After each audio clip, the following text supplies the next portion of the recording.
আমাৰ যুৱ কংগ্ৰেছৰ পৰা ধৰ্ণা এটা দিছে স্মাৰ্ট মিটাৰবোৰ বন্ধ হ'ব লাগে। ৰাইজক বহুত মাধমাৰ দি আছে। আমাৰ ইয়াতো ক'ৰবাত লগাইছে। মানুহবিলাকে আমাক কমপ্লেইন দি আছিল যে যুৱ কংগ্ৰেছে এটা পদক্ষেপ লোৱা। আমি বহুত ভাবি চিন্তি আজি ল'লোঁ, কিন্তু এইটো বস্তু বেয়া বুলি চবে গম পাই আছে। চৰকাৰক বাতিল কৰিবৰ কাৰণে আমি অনুৰোধ জনালোঁ। আৰু যিটো মাধমাৰ যিটো মূল্য বৃদ্ধিৰ পৰা আদি কৰি এইখিনি ভালকৈ চাই কেনে বুজাই দিব। আৰু বিজেপি চৰকাৰে এটা কথা কৈ থাকে যে সবকা সাথ সবকা বিকাশ। ৰাইজে ইমান প্ৰতিবাদ কৰা স্বত্তেও যে ৰাইজক স্মাৰ্ট মিটাৰ নালাগে, আমাৰ যি আগৰ জেনেৰেল মিটাৰ এই মিটাৰটো ভাল ৰাখিব লাগে। আৰু হেমন্ত বিশ্ব শৰ্মা চৰকাৰে কৈ থাকে যে স্মাৰ্ট মিটাৰ আৰু আমাৰ জেনেৰেল মিটাৰৰ কোনো পাৰ্থক্য নাই। যদি পাৰ্থক্যই নাই, তেওঁলোকে এই জেনেৰেল মিটাৰটো উঠুৱাই পেলাই স্মাৰ্ট মিটাৰ কিয় লগোৱাইছে? স্মাৰ্ট মিটাৰটো উঠাই দিয়ক। আমাৰ সাধাৰণ ৰাইজৰ দাবী যে আমাৰ জেনেৰেল মিটাৰটো আমাৰ শ্ৰেয়। গতিকে হেমন্ত বিশ্ব শৰ্মা চৰকাৰক অনুৰোধ জনাইছোঁ, বিজেপি চৰকাৰক আমি অনুৰোধ জনাইছোঁ যাতে এই স্মাৰ্ট মিটাৰটো বাতিল কৰে আৰু আমাৰ আগৰ যিটো মিটাৰ জেনেৰেল মিটাৰ সেই মিটাৰটো বাহাল ৰাখায়। এটা কথা আমি লক্ষ্য কৰি আছোঁ, আপোনালোকে লক্ষ্য কৰি আপোনালোকে গম পাব যে এতিয়ালৈকে ভাৰত স্বাধীন হোৱাৰ পৰা আমাৰ অসমত বিশেষকৈ যিবিলাক অসমৰ মুখ্যমন্ত্ৰী হৈছে, আপোনালোকে আৰম্ভণিৰ পৰা আপোনালোকে চাওক যে কোনটো মুখ্যমন্ত্ৰীয়ে এনেকুৱা নিজাববীয়াকৈ ঘৰৰ সম্পত্তি নিজা সম্পত্তি মুখ্যমন্ত্ৰী সময়ে এটা পাহাৰৰ সমান গঢ় দিছে। আজি লক্ষ্য কৰক যে হেমন্ত বিশ্ব শৰ্মাৰ ল'ৰাই প্ৰথম তেওঁ 17টা কোম্পানীৰ মালিক হোৱাৰ আগত তেওঁৰ ইনকাম কি আছিল? হেমন্ত বিশ্ব শৰ্মাৰ ল'ৰাৰ ইনকাম কি আছিল? তেওঁ নিজে হেমন্ত বিশ্ব শৰ্মাক অনুৰোধ জনাইছোঁ যে তেওঁ ইডি আৰু CBI তেওঁৰ ল'ৰাৰ বিৰুদ্ধে লগাই দেখুৱাওক।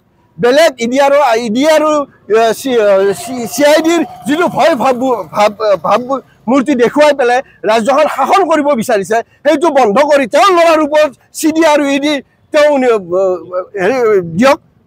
গতিকে এইটো আহ্বান জনাইছোঁ যাতে ৰাইজৰ সবকা সাথ সবকা বিকাশ এই শব্দটো বাহাল ৰাখি ৰাইজৰ হকে কাম কৰাত এই বিজেপি চৰকাৰে আগবাঢ়ে। সকলোৱে জ্ঞাত যে ৰাজ্যজুৰি স্মাৰ্ট মিটাৰৰ বিৰুদ্ধে যি প্ৰতিবাদী কাৰ্যসূচী বিভিন্ন সংগঠনে লৈ আছে, ভাৰতীয় জাতীয় কংগ্ৰেছ দলে আৰু তাৰ ভাতৃ সংগঠনসমূহে যুৱ কংগ্ৰেছ NSY বিভিন্ন ঠাইত অসমৰ বিভিন্ন ঠাইত ইয়াৰ বিৰুদ্ধে প্ৰতিবাদ সাব্যস্ত কৰিছে। আৰু আজি কমলপুৰ সমষ্টি যুৱ কংগ্ৰেছৰ উদ্যোগত বিহদিয়া চকত স্মাৰ্ট মিটাৰ স্থাপনৰ বিৰুদ্ধে প্ৰতিবাদী কাৰ্যসূচী হাতত লোৱা হৈছে। আমাৰ ৰাইজৰ দাবী, যুৱ কংগ্ৰেছ NSY ভাৰতীয় জাতীয় কংগ্ৰেছৰ দাবী, ৰাইজক মাধমাৰ দিয়া এই সিদ্ধান্ত বাতিল কৰিব লাগে।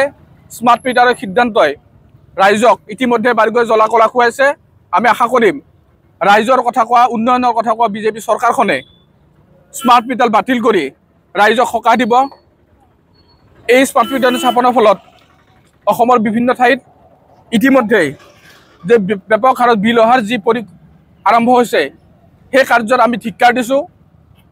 চৰকাৰখনে কৈছিল ৰাইজৰ সমৰ্থনত কাম কৰিব, ৰাইজৰ হৈ কাম কৰিব, ৰাইজৰ বিকাশৰ হকে কাম কৰিব, কিন্তু তাৰ এক বিপৰীত ছবি আমি দেখিবলৈ পাইছোঁ। সেইবাবে আমি যুৱ কংগ্ৰেছে ভাতৃ সংগঠনসমূহৰ সহযোগত ইয়াত এক প্ৰতিবাদী কাৰ্যসূচী হাতত লৈছোঁ আৰু চৰকাৰক আমি টানি অনুৰোধ জনাইছোঁ এই সিদ্ধান্ত বাতিল কৰক।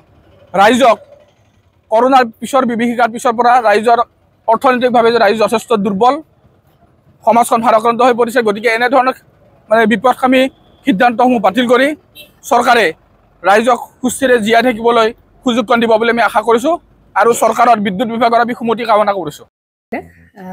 জুবিন গাৰ্গৰ গীতসমূহৰ ওপৰত আধাৰিত গানে কি আনে নামৰ এটা সুন্দৰ অনুষ্ঠান আপোনালোকৰ ওচৰলৈ আহি আছে অতি শীঘ্ৰে।